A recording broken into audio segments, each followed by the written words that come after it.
delighted to have all of you. And I think this is a really opportune time to step back from the day-to-day news and think about what's going on in South Asia, in particular China's role there. So welcome to all of you, and welcome to our wonderful panel. Shantanu?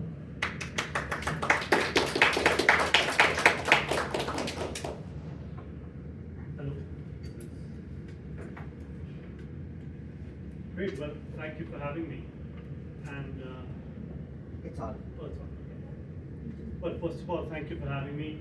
Sadhu, this is my first time in DC, so privileged to be talking at the East-West Center alongside a fantastic panel whose work I've read for many years, but first time meeting in person. So it really is an honor for me to be here. So let me begin by the very important topic of China, the US and India in South Asia, which is increasingly a very dynamic region. I'm going to be speaking from looking at the Chinese angle. So China's influence in South Asia comes in several forms across the political, military, and economic domains.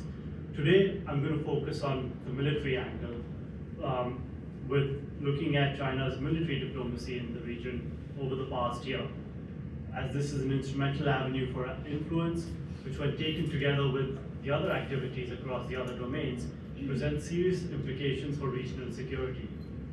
Military diplomacy has emerged as a pivotal instrument in China's foreign policy toolkit and as a means of influence. Beijing is systematically building military partnerships across South Asia, having elevated the region from a peripheral concern to what it now calls and considers an extended neighborhood. This isn't just incremental engagement, it's a strategic recalibration that combines high-level delegations, naval deployments, arms transfers, and joint military exercises to create a comprehensive security presence in the region. I'm now going to dive in with examples of China's activities over the past year. So the most significant development in South Asia on this front in 2024 was the Maldives strategic realignment under President Mohammad Muizzu. In March last year, a military assistance agreement was signed during the visit by Major General Zhang Baoqing from China's Office for International Cooperation. And while the details are not public, President Muizzu's announcements about developing around-the-clock surveillance capabilities over Maldives' 900,000 square kilometers EEZ potentially opens up unprecedented avenues for Chinese influence. Additionally, the Chinese research vessel's port call in Malé further signals Beijing's intent to normalize its naval presence in the strategically critical sea lanes. Coming to Sri Lanka, the country exemplifies China's nuanced military diplomacy. Despite declining China's research vessels' visits and having a one-year moratorium on foreign marine scientific research survey vessels operating in its waters, which has now expired, Sri Lanka hosted multiple PLA naval vessels last year, including destroyers, landing platforms, a sailing training ship, and a naval hospital ship.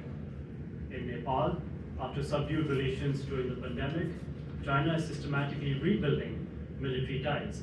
The highlights include Major General Zhang's visit discussing military procurement, joint training by the two militaries in Chongqing in China, and discussions about the installation of an ammunition plant in Nepal.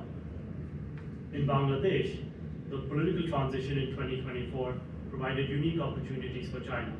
They were the first foreign naval fleet to visit since the interim government took over. And this also provided an opportunity to engage with pro-China political parties in the country. However, it's also important to note that several of the developments on the military diplomacy front actually predate the interim government and were announced or signed during Sheikh Hasina's tenure, such as the inaugural Golden Friendship 2024 joint military exercise, which was the first between the two countries, and potential arms imports through Bangladesh's Forces 2030 Defense Modernization Plan, which were also discussed. Coming to Pakistan now, which is the cornerstone of China's regional strategy, it remains the linchpin of China's military strategy in South Asia. And key developments include the PLA getting a Guard of Honor during its participation in Pakistan's National Day Parade, high-profile visits by the PLA Ground Forces Commander General Li Qiaoming, Chinese Premier Li Qiang's visit, where they also discussed and emphasized counterterrorism cooperation, and strategic discussions on regional security dynamics, including on the India-Pakistan border issues, and also India-China border tensions. So taking all this together, China's military diplomacy reveals a carefully calibrated multi-vector strategy that combines opportunistic engagement with systematic relationship building, employs a range of tools from high-level visits to naval deployments and so on and so forth, and most importantly, is focused on a maritime-centric presence.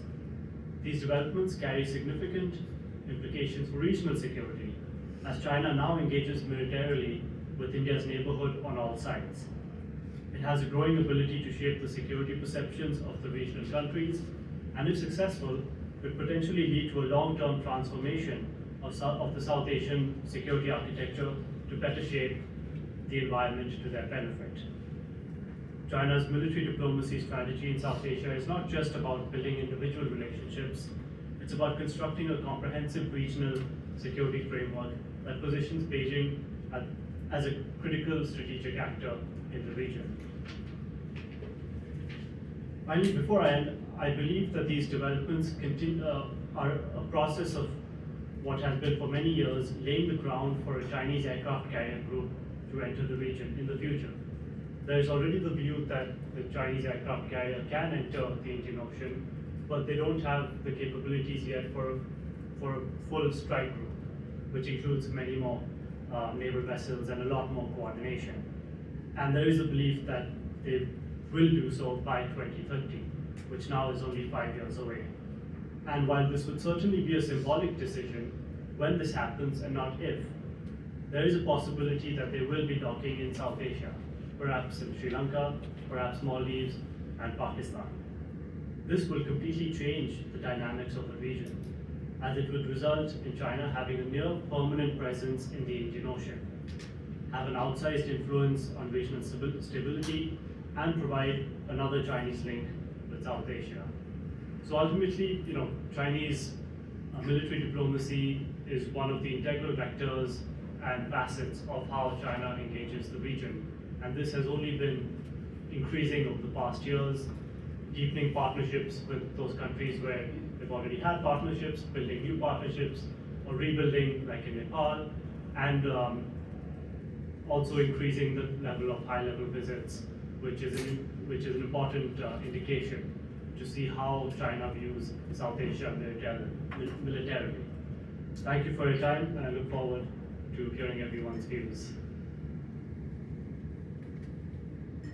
Thank you very much, Shantanu. Extremely interesting, and I am noting that you flagged 4 elements that at least I heard: opportunistic, systematic, the multiple tool set, and particularly the maritime centric. And I hope we'll come back to that to give you a little head start on thinking about China's thinking about South Asia, given that it has 14 land boundaries and 11 maritime boundaries, where South Asia fits into this priority structure, particularly as countries around China are beginning to take actions that are closer to home, and how a South Asia presence might alleviate pressures on China or be used by China in those scenarios. We talk about that in terms of, as you know, looking at counter-China strategy as well. But thank you very much indeed. Nilanthi, may I invite you please to make some comments?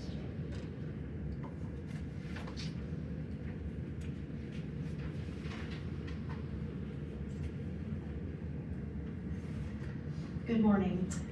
Thank you, Satu, for the invitation to be here today along with Aparna and Shantanu. I'll speak to my personal research and views. I'm currently writing a book about the 5 smaller countries in South Asia that border India. So that's Bangladesh, Bhutan, Maldives, Nepal, and Sri Lanka. I refer to them as the smaller South Asian countries, or SSA countries for short. They historically haven't received as much attention as India and Pakistan in the South Asian region. but they're increasingly getting news headlines. And I believe that we should be thinking more about them as a discrete analytical grouping of states in South Asia. I'll make 3 points and provide a framework that I think helps us to understand them. First is the diversity of SSA states. Second are their shared needs. And third are their shared concerns. So first, when we think about the 5 SSA countries, it's important to acknowledge the diversity of smaller states. This can range from a heavily populated country like Bangladesh to a small island developing state like Maldives. So I think this is an important point to note. But when we take a step back and observe their significantly larger neighbor of India, we can start to identify some shared characteristics. Second, the SSA countries have a set of shared needs. They all generally have upward growing economic trajectories. And this can be seen when in 2020, Nepal was the last to graduate from low income status to lower middle income economy status, according to the World Bank.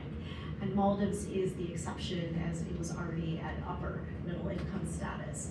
But still, all 5 are developing countries and prioritize meeting national development goals.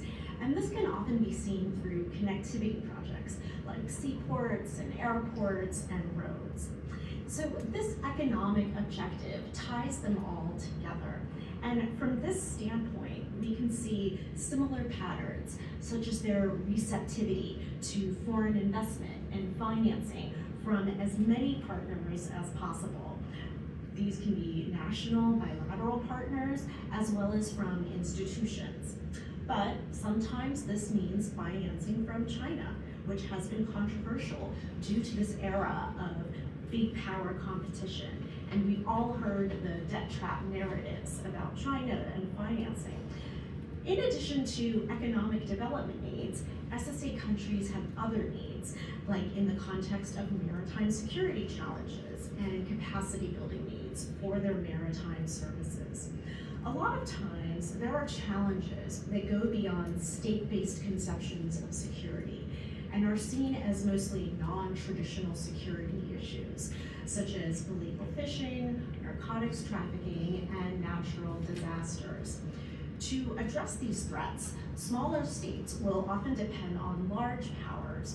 So this can be from the region, like India, as well as extra-regional powers, like the US or Japan. And assistance can be in the form of training and exercises for navies and coast guards, and it can also be equipment and platforms to advance maritime security. And there are several examples of this in the SSA countries. Patrol boats from India and the US going to Maldives, and ships and radars going to Sri Lanka to build maritime domain awareness.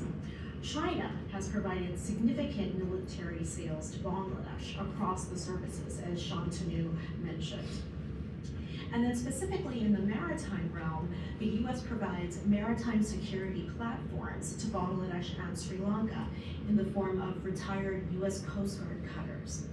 The US also has provided aircraft to Nepal for disaster response. So these are just some examples of capacity building needs of SSA countries being filled by large powers. Now third, in addition to having shared needs, the SSA countries also have shared concerns. Now these tend to be about external powers. So whereas large powers like the US, India, and China can offer assistance and be a positive force and useful to smaller countries, particularly on addressing non-traditional security challenges, SSA countries also have concerns about these big powers. So this is the dilemma that they face. These concerns tend to be in traditional security terms, and we can see concerns such as about how the SSA country's territory might be used, or how their exclusive economic zone is sought after.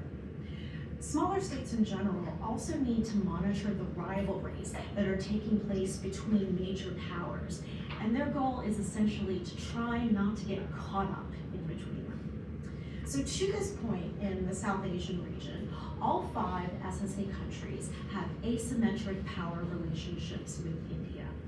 India can be identified as the largest country in the region across multiple factors: population, land area, military, economic capabilities. And then in addition to these quantitative metrics, there are qualitative indications of asymmetry, like vulnerability that can be identified in how SSA states speak of themselves and their position. This disparity in their relationships with India as the dominant regional power is the undeniable factor that influences much of their thinking when formulating their international engagement approaches. So it's from this starting point where the SSA countries can then consider how their engagement with China factors in, how their engagement with the US factors in. But India, as the dominant regional power, is the most important relationship for all of these countries. Now, from the outside looking in, the smaller South Asian countries are often viewed as either playing large powers against each other or hedging in their strategic orientation. These are the images and the metaphors that often come to mind in discussions about the SSA countries. But when examining the laydown of SSA countries' capabilities, India's capabilities, the SSA countries' foreign policy traditions and histories, and the security outcomes of the SSA countries, it's clear that their leaders have little space for balancing or hedging, in my assessment. So for the foreseeable future, there will continue to be limits on the range of action by SSA states in their development options and their security choices due to India's regional dominance and also major power competition between India and China and the US. And a final point about the new US administration, there's been a lot of recent developments with regard to changes in US foreign policy, such as foreign assistance and the future of it, and also the imposition of tariffs last week. And so there's a lot still unfolding, and it hasn't even been 3 months yet, but this new US foreign policy approach remains the major wild card about views of the US and the reach of American influence in the region. Thank you. Thank you so much. Thank you so much, Nilanthi. That was terrific as well, and I thought a wonderful complement and supplement to Shantanu's comments that focused on China. Then you sort of brought it out to how the small South Asian states look out at this, including reference to the US. And now we turn to Aparna, who's going to give us a broader view still.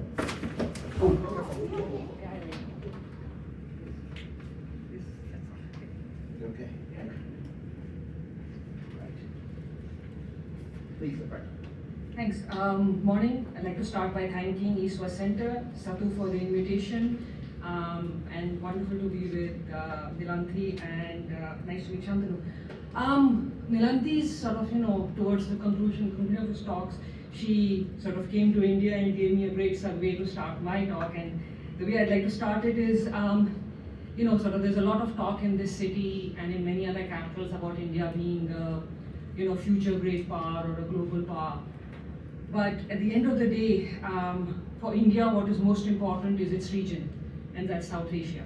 And sort of whenever India does become a global great power, it has always considered itself for the last 77 years as the hegemon in South Asia and the Indian Ocean region. For every Indian analyst and every Indian leader, India's neighborhood is from the Gulf of Aden to the states of Malacca, but South Asia is critical to India.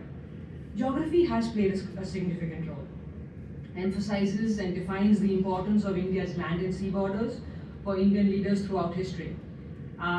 Indian empires often incorporated neighboring territories to create buffer states to ensure security.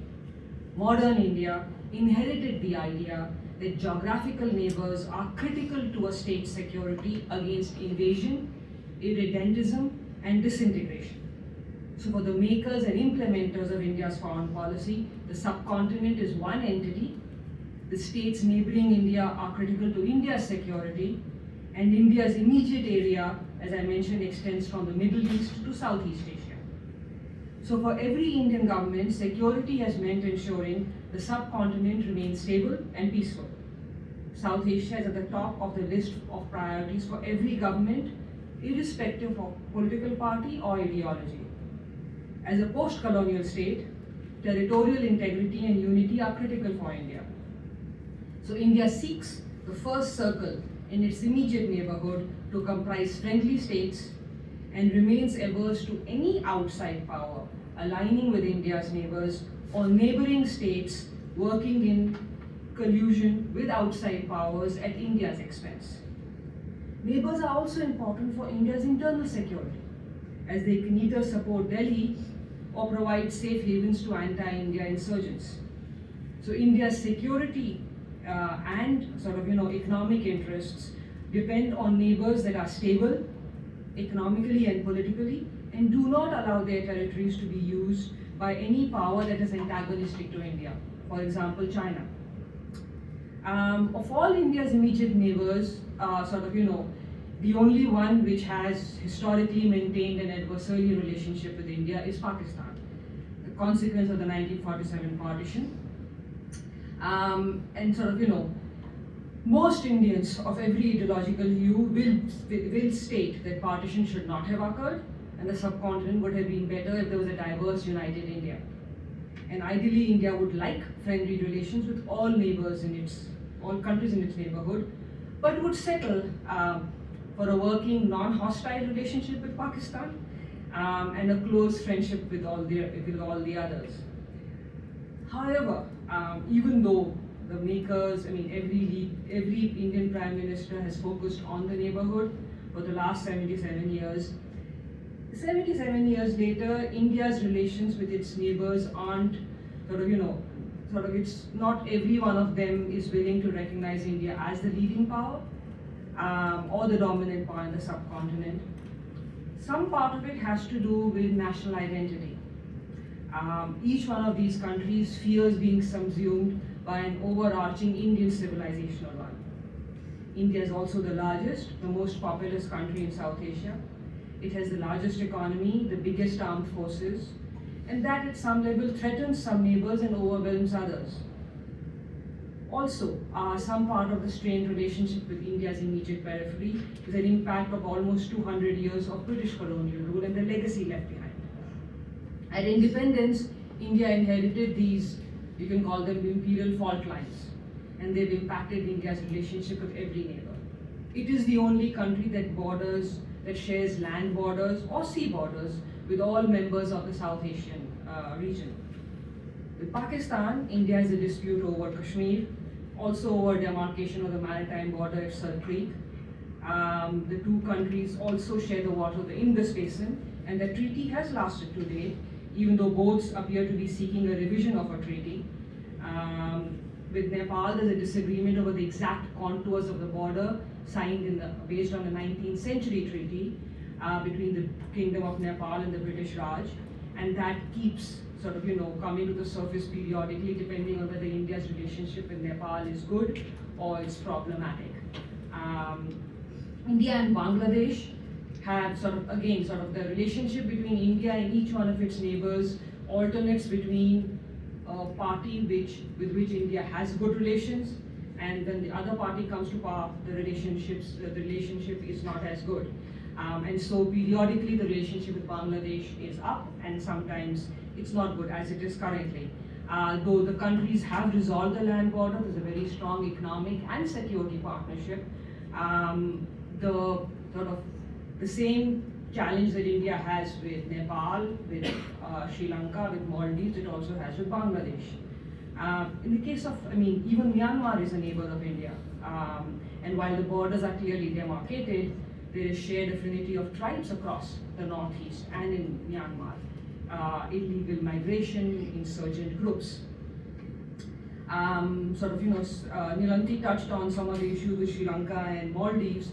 Some of the issues are identity, overlapping economic zones, and also understandable desire by all of India's neighbors to hedge or balance against the regional hegemon. At the end of the day, however, it is India's relationship with China, which at least in the last 3 decades has had the greatest impact on India's relationship with its neighbors. Also because for 3 reasons. One, China lays claim to Indian states. It actually sits on Indian territory in Ladakh and lays claim to other states. China has also from the 1950s built a strong relationship with each one of India's neighbors, especially Pakistan. It's a strategic relationship with all of them, as Shantanu mentioned. It has an economic dimension, which is again strategic, less economic. It has a military dimension, and also has a diplomatic dimension, and China has in the last 3 decades periodically interfered in domestic politics of each of those countries with an eye on India.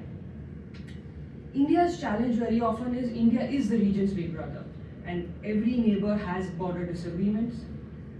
Some of these neighbors were part of an Indian empire, others were separate kingdoms within an Indian civilization.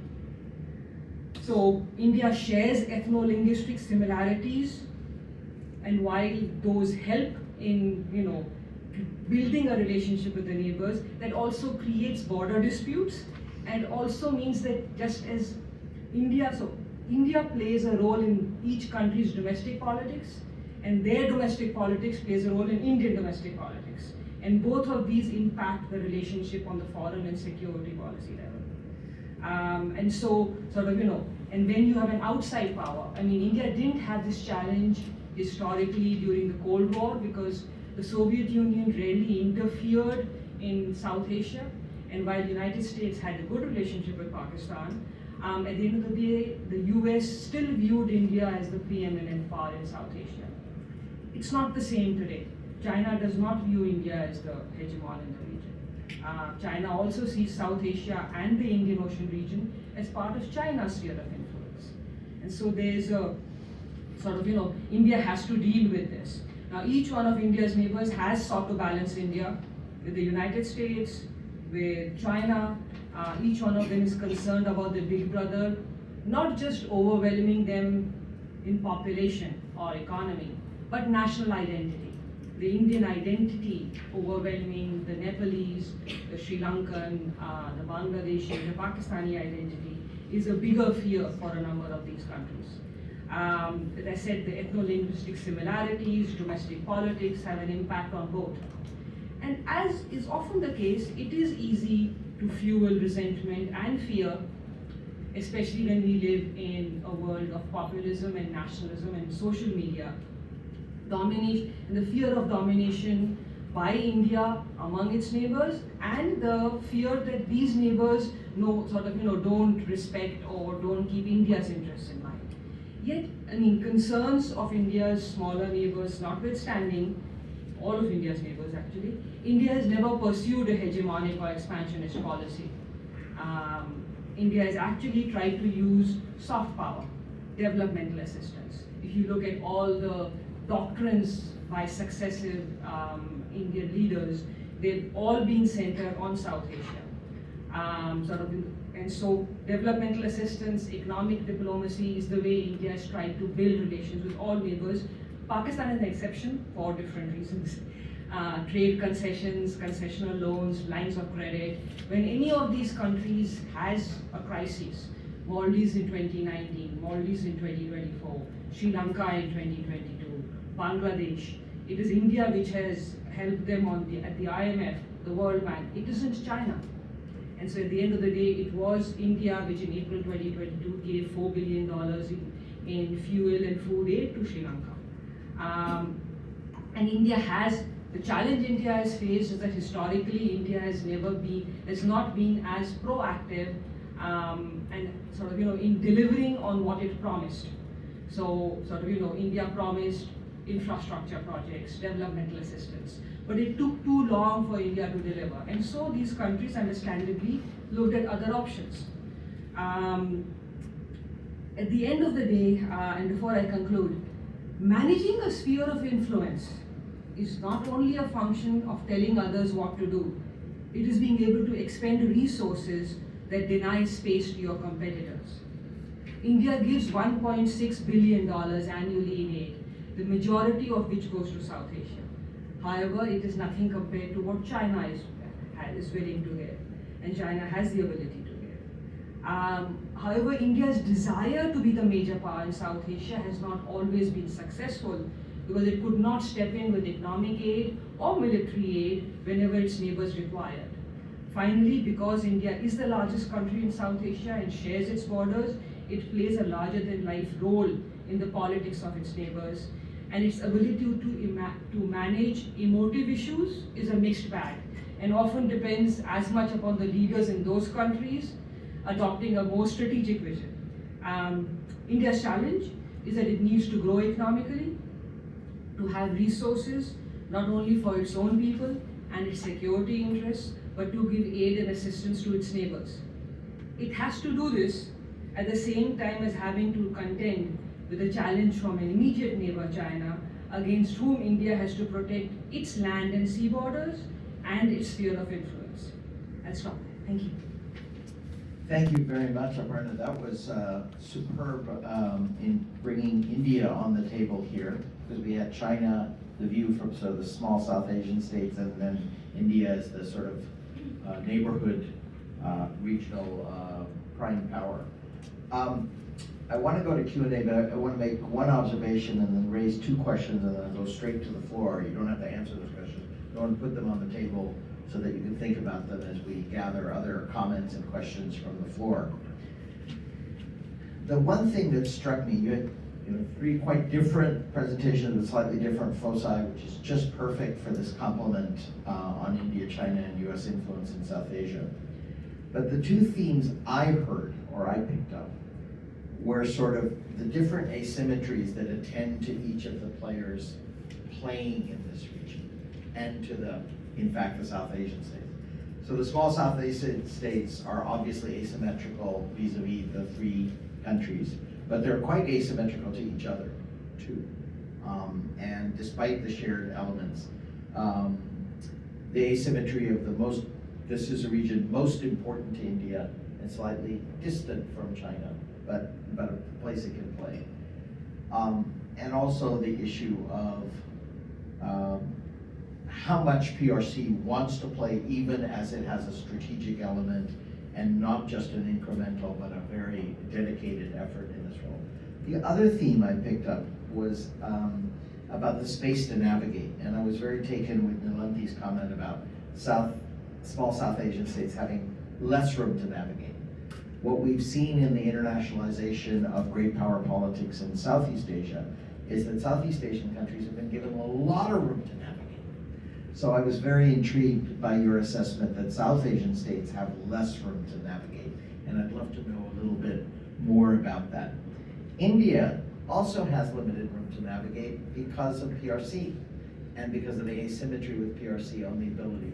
So if the last time I looked at India's laydown in South Asia, it almost accounted for 70 to 80% of everything. Aid, military assistance, training, etc. But for China, it was just a fraction. And so India is expending a lot of effort, and it's a lot of India's overall effort, but for China, it's expending a lot of effort, but being a very small percentage of its effort. And I'd like to know a little bit more about how you see this space developing. Two questions. None of you spoke extensively, but alluded to the US role. Can the US role change the asymmetry or the space for any of the powers by being involved? We're very early in the Trump administration. I think it's fair to say that we don't have a South Asia policy per se, though Prime Minister Modi, of course, was the second visitor from the region to the United States. So I'd like to know a little bit how you assess the role of the US in being able to change these calculations, regardless of whether you think this administration will or won't do that.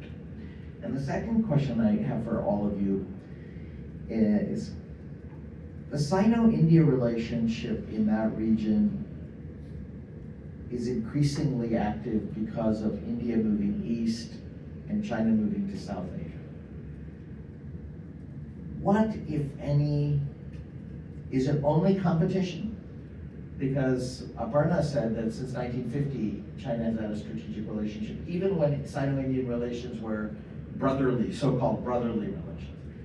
What would change that now under Sino-Indian dynamics, which I can't see becoming more friendly under any immediate scenarios that I can imagine? So what does this mean for their contest in South Asia rather than in Japan or Korea or Southeast Asia? Thank you very much. Floor is open. Please, ground rules are you raise your hand, make a comment or question to one or more of the panelists. Please identify yourself and your institution so they know who they're speaking to or with. Thank you so much. My name is Nayan. Just give it a second. There we go. Try again. Right. Should work.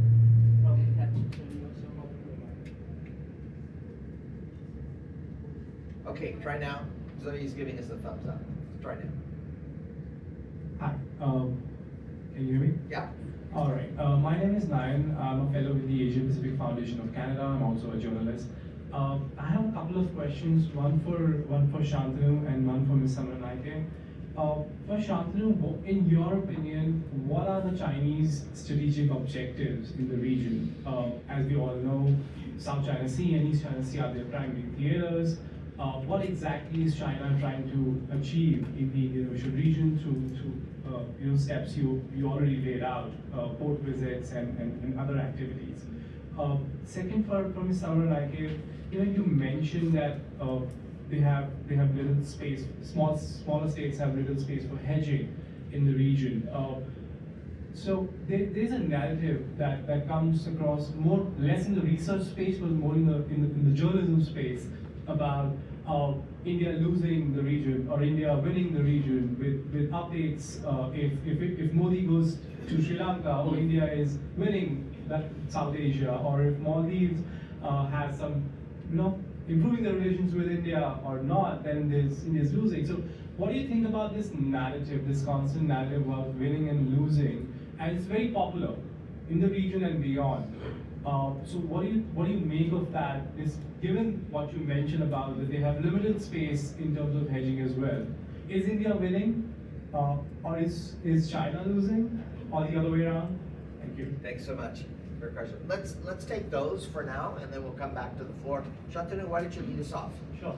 Yeah, so that's it's a great question because it is important to look at why China is doing what it's doing. And I've sort of outlined four broad themes which again interplay with each other. And one of them is the Belt and Road Initiative. So South Asia again is an important region for the Belt and Road Initiative. There's a lot of investments. China sees huge markets in Bangladesh, Nepal, Pakistan, which are small countries, but outsized population relative to other places. The second one, which is more strategic, is the sea lines of communication, which again interestingly pass between Maldives and Sri Lanka. And for China, which is still very dependent on oil and energy resources coming from the Middle East, it's good to keep a track and to have a presence on those sea lines. The third one would be, China as a global power. So as we hear about, China rising or China risen, global powers tend to have global presences. So I believe that this is all part of, again, China showing its capabilities, that it does have a global power. It can play a larger role in whether it's, aid or through the BRI or just military presence beyond its own neighborhood in that sense. And the fourth point, which is a bit more contentious, is I believe its activities in South Asia are directed at also challenging India's primacy in the region. And this goes in two ways. One is to, challenge India's hegemony and dominance in South Asia. And this, as Nilanthi also mentioned, plays both ways with the smaller countries, also looking into that. But also, there is talk of India being the potential only challenger to China in Asia. If you look at population size, if you look at economics, Japan, South Korea, they're all on a downward trend on some of these aspects. And India is the only one with, if everything goes right, could potentially be a challenger. So I also see it as a way to keep India engaged in South Asia. Because as was mentioned, clearly brought out, that South Asia is India's primary region of interest. So if you keep India busy in the region, with Sri Lanka, with Maldives, Bangladesh, Myanmar as well, then India has less capacity to broaden its horizons. So taken together, I think this is broadly what the Chinese strategic objectives are. Thank you, Naya. That was a great question. I think I completely agree with you that there is this narrative about is India winning or is China winning, and I think like you said, this is a media narrative. They want to sell more papers, so there's controversy. The more controversy, the better, I think, for the media markets. But to answer your question, I think it's a very bottom line question. Is India winning or losing? I think I laid out a case for really underscoring India's predominance in the region. And I don't think it's necessarily a fixed answer or a fixed equation. India's got to really invest in its neighborhood continually. And I think we have really seen in the past decade or so really an uptick in terms of India's investments across the board. It's diplomatic investments, economic investments, development investments, also military capabilities, what it's willing to lend to its partners. So I think we've really seen India step up. So it's not as if its predominance in the neighborhood is ever assured. But I think in response to China's rise, we've also seen India really rise up in its game with regard to the smaller countries. And I think Satu's question is really interesting about can a U.S. role actually change the asymmetry. I think one thing we could do is look back to the U.S. as a case study during the Cold War. And I don't necessarily think that the U.S. actually tried to change the asymmetries in South Asia. I think that can be argued in terms of how intentional the U.S. effort was. It would really vary on the particular case and episode. But I think the U.S. generally had a difficult time changing the asymmetries during the Cold War because India is so dominant in the region, and even the times where it's feeling insecure or maybe it maybe fears it's not as dominant, it still had very strong stakes in the outcome when the U.S. was involved in a particular episode. And so it was interesting to see India's responses to some of the U.S. ties, the bilateral ties with some of the smaller countries. Thank you. Aparna, any thoughts on these questions? And I want to hear a little bit about India and China too, and the U.S. I want to respond to your two Please. questions. One, I agree with Nilanthi, we look back in the Cold War, but what I would say is, yes, I mean, the U.S. didn't really try to change, it tried to be an offshore balancer, and it didn't really change the dynamics. But if we are looking for what it could or may not do in the days ahead, the U.S.-China relationship will have an impact on South Asia. If the U.S.-China relationship improves, and China is no longer, the U.S. no longer invests in competing and countering and pushing back against China. So this the more conflict-ridden the U.S.-China relationship, the easier U.S. will find it to deal with India and South Asia. But at some level for India, China which is under pressure means that China is not going to will not have that much ability to either rake up the line of control or invest in Indian Ocean because it will be pushing back against America and American allies in East Asia, Southeast Asia as well, not just South Asia. It will become one of the spheres. Whereas if the U.S.-China relationship, at some level there's some sort of a summit or something, and there's a fear of a G2, then one of India's nightmares comes up. The U.S. and China will divide the world, and by default, South Asia will fall in Chinese sphere of influence. And that was the joint statement in 1992. Yep, absolutely. And so, that's how U.S. can can play or have an impact. India-China relations. I mean, if a country sits on 30,000 square kilometers of your territory in Aksai Chin, lays claim to 2 provinces is in every neighbor of yours, and the aim is to sort of counter what you are doing, there is no way that relations with that country will ever improve. India's one rival and long-term rival and threat will remain China. However, like every other country, China is the largest trading partner of India as well. And if India needs to build its economy, it will need the Chinese, sort of some Chinese manufacturing, sort of whether it is in sort of all, managers, technicians, ability. And so India will have to manage the relationship how it does it on the economic front. We'll have to see. But sort of India will have to manage a relationship with a neighbor, despite knowing that that relationship can never in any way become sort of a friendly relationship. It's just going to be a relationship India has to manage with a neighbor a threat, a rival for India as well as India's sphere of influence. Thank you, Aparna. Thank you. We've got other questions, so let's go to them. Let's start with Vic here in front, this gentleman here on the left, and the fellow on the right. We'll take those three.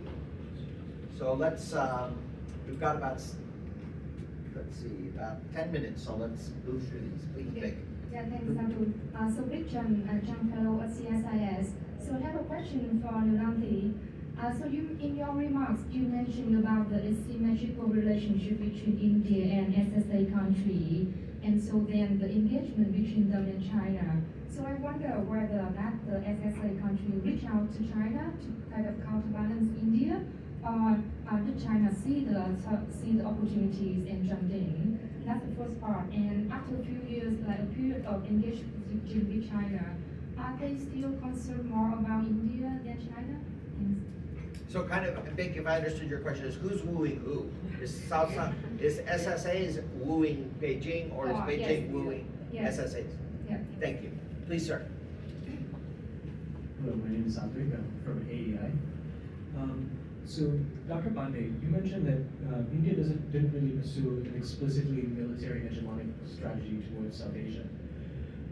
But could you explain why this is not the case? Like, why it didn't pursue this kind of policy, and what would change this?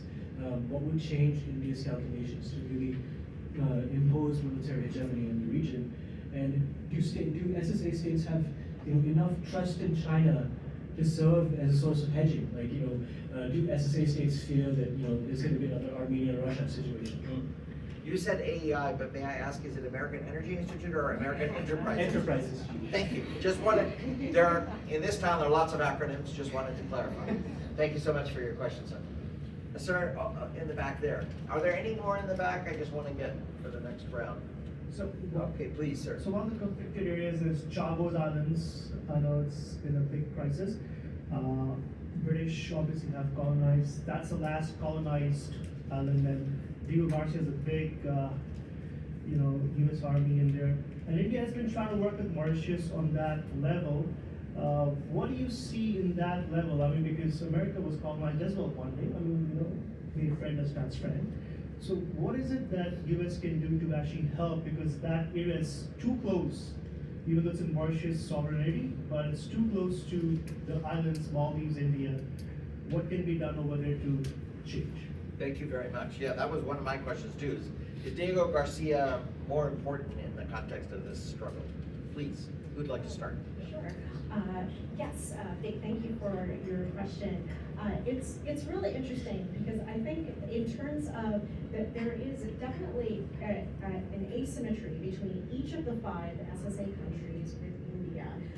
So for your first question about are they actually actively reaching out to China to counterbalance? I think the question is more about if we're thinking about the SSA countries' intentions, usually it's from a standpoint of wanting as many partners as possible. I think it's really the development agenda. That's what is driving a lot of the SSA countries' engagement. So I don't think it's necessarily about trying to go specifically to China as the first choice. Often, I mean, it's interesting. We we've seen the SSA countries reach out to multilateral development banks for lending assistance, certainly the United States, Japan. So, I mean, I think there are certain lenders that are preferred. Usually I think Japan is kind of a top choice in terms of bilateral lending. But, you know, China, when some of those options fail, then, you know, they'll go to China. China is kind of this lender of last resort. But, you know, there are certain costs, as I think has been, you know, well documented in terms of China serving as that role. But I see it more as we're really trying to engage with as many partners as possible. So that certainly includes China. It doesn't exclude China by any means, despite the asymmetries. But, you know, it also includes India too. And then your question about, right, after this period of engagement, are they still more concerned in terms of China? I think, you know, a lot of the SSA countries they're learning from each other. They're looking, you know, Nepal's looking to what China's experience was with, Nepal's looking to Sri Lanka for what Sri Lanka's experience was with China. They're all learning from each other and observing. And the diplomats, the military officers, you know, they all interact with each other in a lot of these regional engagements. So I think this is, you know, there's certainly concern about China. It's hard not to be concerned about China, especially when you see their aggression in certainly the waters of the Pacific. But at the same time, they're thinking about, you know, what they can get certainly as a development partner, but then also in, you know, regular exchanges such as military exchanges, which, you know, all militaries do. So I hope that. The Satvik's question. I guess sort of, you know, I think sort of my response would be threefold. One, every state looks at its, let's say, security interests in a certain way. And the way the Indian state views its challenges and itself is, in sort of, you know, India does not see any existential threat. India believes it's a 5,000-year-old civilization in the same territory that the modern Indian state is. None of India's neighbors has the ability to, you know, sort of threaten India. They are all weaker militarily than India. The threat for India comes from China, not from any of the South Asian countries. Number two, the Indian state does not view hard power as, you know, as the reason why India is a global power. For the Indian state, you know, power comes sort of the reason it is a potential global power or it is a regional power comes from its, you know, its geostrategic location, its civilization, its, you know, sort of its soft power, its economic potential, you know, its sort of, you know, all, and sort of its example and being unique in a post-colonial country achieving all. So it doesn't view military power as the way it needs to convince anybody to do anything. Therefore, historically, any wars that India has fought, which it has fought, with its, I mean, one with sort of primarily with one neighbor, have been defensive wars. They haven't been a war to retake that part of, you know, Pakistan or keep Bangladesh when 90% of the two countries fought a war. It has sent its troops as peacekeeping to Sri Lanka. Also sent commandos to Maldives to prevent a coup. But those are defensive and security. They are not that, you know, you need to have military presence or bases in your neighbors to ensure that your neighbors stay with you. From India's point of view, it's, at the end of the day, geography matters. You really do not have an option. You are India's neighbor and you will be dependent on India to a large extent. And, you know, refer back to what Nilanthi said. There is limited hedging room for these smaller countries because India is too dominant and predominates their very existence and their daily life. Shantanu, please. Yes, I just want to add on to Big's question, and you know, I really agree with what Nilanthi said about them looking at all actors. But one aspect why I believe, you know, from the Chinese perspective is that there's both a pull and a push factor, which I also talk about in my book. That there's a push factor from China to go out and through the BRI, of course, increase the number of partners. But equally, there's a pull factor from South Asia. And this comes down to, you know, a lot of, well, if you look at the democratic system in several of these countries, a A lot of them are just looking at the next election. And while you can get funding from Japan, from the West, from the IMF, the speed of execution, China is unmatched, especially in the early days of the Belt and Road Initiative. So I think that was a really crucial pull factor from these countries. Especially, to give an example of Sri Lanka, when you had the Rajapaksa regime, he built fantastic airport in his province, a port, a cricket stadium, and also a highway into Colombo, which are huge developments and actually quite nice. The road is fantastic, which I feel very few others would have been able to execute in time for, let's say, the next election. So I think that's also an important aspect of how China and South Asia interact with just the speed of execution for developmental purposes. That's an important reminder. Just one question is there anyone I've missed? I want to make sure I get it. Yes, please. Microphone is coming. Just a brief question on. Just a little louder, please. Yeah, sorry. I'm Alice Bishop from the Danish Defense College. And I have a question on the Indian military buildup, because even though that you said that India has not been involved in any offensive wars, but facing China's very successful maritime or naval buildup, how is India? How do you evaluate India's buildup on the defense forces or on the naval? Yeah, especially naval, Aparna, we've talked about this. So, India does have one of the largest navies in the Indian Ocean region. It's sort of, the Navy is comfortable, the Navy has aircraft carriers and the ability to sort of, monitor what happens. However, following from my answer to Satvik earlier, India does not view military power as being as important as soft power and economic power. So India hasn't really invested. At the end of the day, the size of the military and capability of the military depends on how many resources you put into it. So if you spend less than 2% of your GDP on military, you are only going to get sort of a limited number of equipment. And so India spends 2% of its GDP. It has a large military, but the military is not a big power military. It is a regional powers military. It's not a, let's say, a global powers military. India has also not sort of modernized its military. It started talking about it in the 1990s and early 2000s. About 3 decades later, sort of about 50 to 60% of the military is still, Russian and Soviet equipment. And every 2 months you hear about another Jaguar or MiG which has crashed with a pilot. And so, India needs to modernize. Unfortunately, it hasn't spent money on it. So to answer your question, India does, India has a large military. It can send extra troops to the China border as it did in 2020 and kept them there for about 4 years, 200,000 troops. It does have a navy which can operate in the Indian Ocean like it did last year against the Houthi attacks, against Somali pirates. But it can do it for short periods of time because it doesn't have the ability to do it 365 days of the year. For that, it would need to invest more resources, modernize its army, navy, and air force. And to date, India has preferred to use the tweaking system. We can do it for a few months, deal with the problem, and then we push the acquisitions and purchases issue for the future. Satu wrote on this a long time ago, and the issue remains the same after 3 or 4 decades. Unfortunately, it hasn't changed. I think Shantanu had one comment on this question for you. Yes.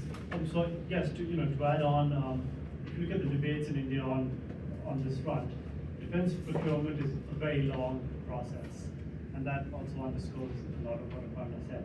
But to talk more broadly about China in the Indian Ocean, apart from the military side, India is taking several measures. One of them, which doesn't include the military, is when a former Indian naval chief says that as soon as a Chinese vessel crosses the Straits of Malacca into the Indian Ocean, India is tracking it. So whether it's with P-8s or whether it's submarines or various other means, India is tracking it, their journeys through the Indian Ocean.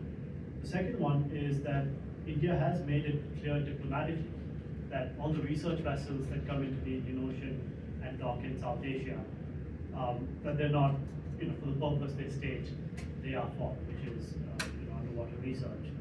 And thirdly, India has dealt with these third countries in South Asia, making sure that they understand what the red lines are of engagement with China, because as has been brought out, that India still is the dominant power, and I feel that it is increasingly exercising that power when needed, to lay down certain red lines.